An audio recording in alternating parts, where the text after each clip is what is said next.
Всем огромный привет! Сегодня расскажу, как приготовить очень вкусные кокосовые булочки.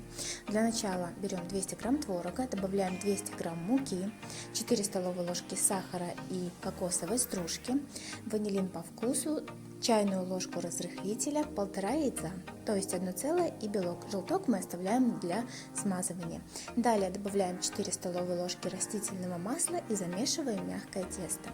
Тесто абсолютно не липнет к рукам. Из него мы делаем вот такую колбаску и делим ее на 6 частей.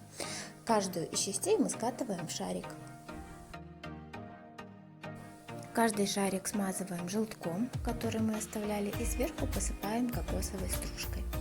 Далее отправляем в духовку 180 градусов примерно 35-45 минут. И вот такие вот вкусные, ароматные, пышные булочки у нас получаются. Булочки очень мягкие, и с ними очень приятно пить чай. Всем приятного аппетита! Обязательно подписывайтесь на мой канал, чтобы не потерять мои новые видео. Ставьте лайки, если вам понравился рецепт.